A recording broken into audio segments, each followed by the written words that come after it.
Good morning, students. Today we start the new lessons. Lesson number 3, Kingdom Plantae. We already studied in the last lecture that all living organisms are classified into different 5 groups for their study. The group which are done by the Whittaker scientists, these groups are: first one, kingdom Monera, Protista, Plantae, Fungi and Animalia. Now the kingdom Plantae, which is the biggest kingdom, that kingdom we studied detail in this lesson. Now in kingdom Plantae is further classified on the basis of characters like absence or presence of seeds, vascular tissues, differentiation of plant body, etc. So kingdom Plantae, here the classification is given like that. The kingdom Plantae, which is the major group, that kingdom Plantae is classified into 2 different groups, subgroups. First one cryptogam and second one phanerogams. Now this classification is based on the characters like presence or absence of the seeds. Seeds आहेत का नाहीत, वॅस्क्युलर tissue present आहेत की नाही, body कशी differentiate झालेली आहे, याच्यावरनं या 3 पॉईंट्सवरनं किंगडम प्लांटीचे 2 सबग्रुप बनलेले आहेत. पहिला आहे तो सबग्रुप कोणता सांगितलेला आहे की पहिला आहे क्रिप्टोगॅम्स अँड सेकंड वन आहे phanerogams. Now we see first group phanerogams. Phanerogams are commonly called as seed producing plant. बघा सगळ्यात महत्त्वाचं कॅरेक्टर आहे phanerogams. Phanerogams म्हणजे seed producing plants. They produce special reproductive structures that are visible.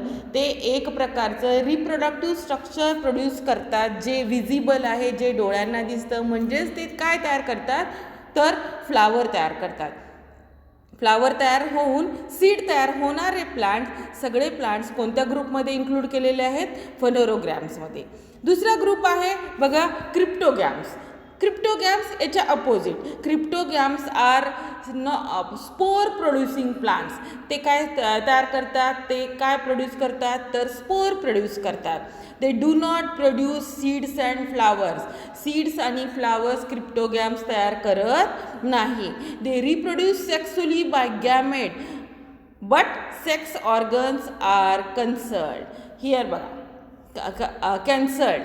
ते कसे sexually reproduce करतात. Sex gametes कसे त्यांचे हिडन आहेत, कन्सिल्ड आहेत, म्हणून त्याला काय म्हणलेलं आहे cryptogams. So plantae kingdom is divided into 2 subgroups, phanerogam first one and second one cryptogam.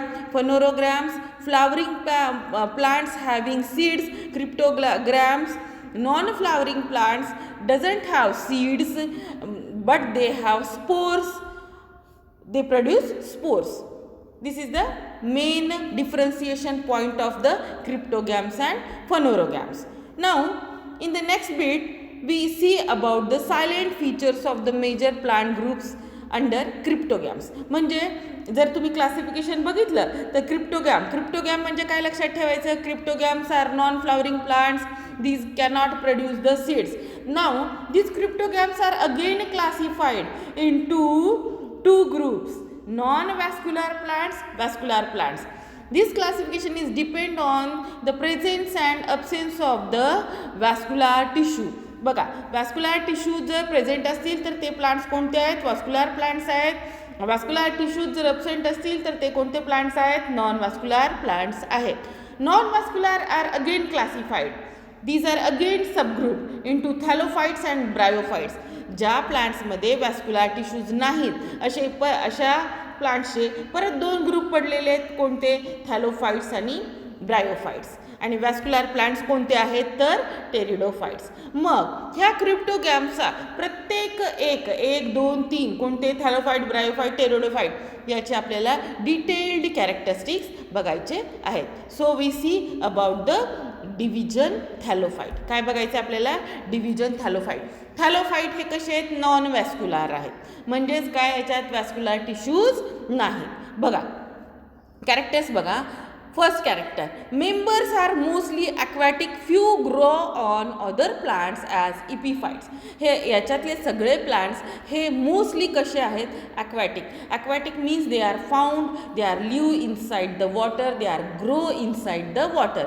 कुठे वाढतात, हे पाण्यात वाढतात म्हणून हे कसे आहेत, aquatic आहेत. But few grow on other plants as epiphyte. परंतु याच्यातले काही कमी प्लांटची संख्या आहे की ते दुसऱ्या प्लांटवर वाढतात ॲज अ इपिफाईट्स. त्यांना काय म्हणलेलं आहे, इपिफाईट्स. आता दुसरं कॅरेक्टर बघा, some grow symbiotically and epizoic, that is growing or living non parasitically on the exterior of living organism. काही प्लांट्स सिम्बॅटिकली दुसऱ्या प्लांटवर जगतात, त्यांच्या बाहेरच्या बॉडीवर वाढतात. They on the exterior of living organism. हे झालं त्याचं दुसरं कॅरेक्टर. थर्ड आहे बघा, most of them are free living while some are symbiotic. Mostly हे प्लांट्स कसे आहेत, फ्री लिव्हिंग आहेत, स्वतंत्र जगतात, परंतु काही सिम्बॅटिक असोसिएशननी जगतात. मी मागच्या लेक्चरमध्ये सांगितलं होतं की what is mean by symbiotic association. एखाद्या दुसऱ्या लिव्हिंग ऑर्गॅनिझमच्या बॉडीमध्ये जगतात आणि ते एकमेकांना पूरक असतात, म्हणून हे मोस्टली फ्री आहेत किंवा दे आर सिम्बॅटिक. हा पूर्ण पॅरेग्राफ झाला अबाउट देअर नेचर. हे कसे आहेत, हे कसे जगतात याच्याबद्दल झालं. दुसरा बघा आता, प्लांट बॉडी. दुसरा पॉईंट आहे त्याची प्लांट बॉडी कशी आहे. हे प्लांट आहे त्याची बॉडी कशी आहे. The plant body is thalloid. Thalloid like a thallus, like this, चपटी, flatten, that is undifferentiated into root, stem and leaves. हे जे थॅलस लाईक बॉडी आहे ना, याच्यामध्ये रूट, स्टेम, लीफ असं काही डिफरन्सिएशन दिसत नाही, असे काही बॉडी पार्ट दिसत नाही. So the plant body is what, thalloid like a thallus, चपटी. They may be small. दुसरं कॅरेक्टर आहे अबाउट द प्लांट बॉडी. ही जी प्लांट बॉडी आहे, the plant body may be small, unicellular, microscopic, like chlorella, chlamydomonas. त्याचे example सांगितलेले आहेत बघा, फिगर तुम्हाला दिसेल बुकमध्ये.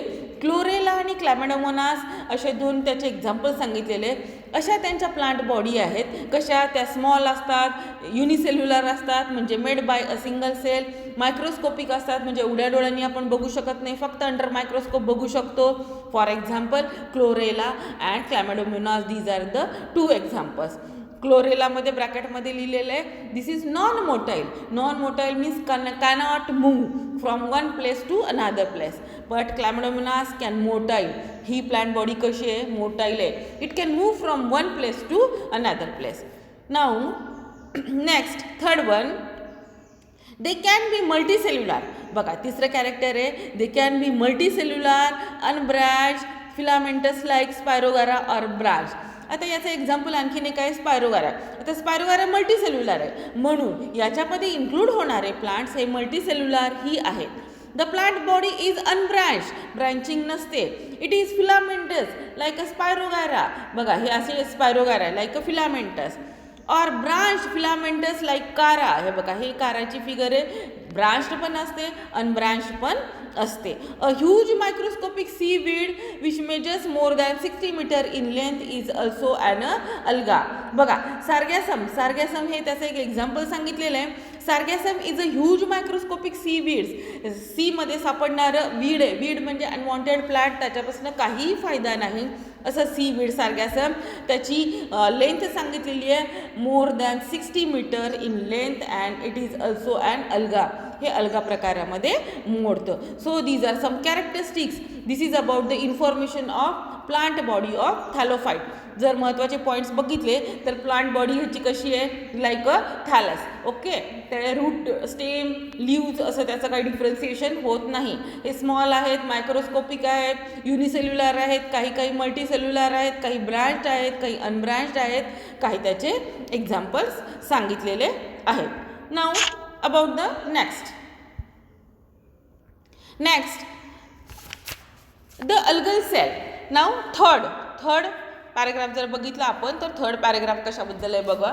The algal cell wall contain either polysaccharide like cellulose और ग्लुकोज और a variety of protein of both. जर ह्या algae is the example of that thallophyte. बघा ह्या अल्गलची जर सेल वॉल बघितली, this is the cell wall. This cell wall is made up of cellulose और ग्लुकोज और a variety of protein. Reserve food is in the form of starch and its other form. जर याच्यामध्ये food जर बघितले तर food कशाच्या फॉर्ममध्ये असतं, स्टार्चच्या फॉर्ममध्ये असतं किंवा आणखीन काही गोष्टीच्या फॉर्ममध्ये रिझर्व फूड याच्या सेलमध्ये सापडतं. नेक्स्ट पॉइंट आहे about the reproduction. Reproduction takes place by vegetative, asexual and sexual way. तिन्ही प्रकारचं रिप्रोडक्शन याच्यामध्ये सापडतं बघा. Thallophytes can reproduce vegetatively, thallophytes can reproduce asexually, thallophytes can produce sexually. Now the next point about the life cycle. The life cycle shows a phenomenon of alternation of generation, dominant haploid and reduced diploid phases. बघा याची जी life cycle आहे ही पूर्ण life cycle आहे ही 2 फेजेसमध्ये complete होते. एक आहे haploid phase आणि एक आहे डिप्लॉइड फेज. हॅप्लॉइड फेज ही कशी आहे, डॉमिनंट परमनंट आहे आणि रिड्यूस्ड अतिशय कमी छोटी जी फेज आहे ती कोणती आहे, ही डिप्लॉइड फेज आहे. असं हॅप्लॉइड आणि डिप्लॉइड फेज मिळून याचे पूर्ण आयुष्य कंप्लीट होतं.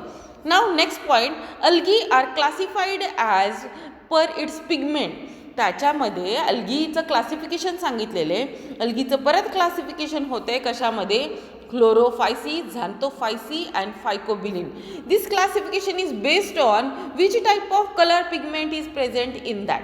कोणत्या टाईपचा कलर पिगमेंट त्याच्यामध्ये प्रेझेंट आहे. Based on this the algae is classified into 3 groups. Chlorophyceae, next one xanthophyll, Chlorophyceae, phyceae and rhodophysi. These are the different 3 groups of the algae. We will see in detail in the next lecture. Okay, thank you.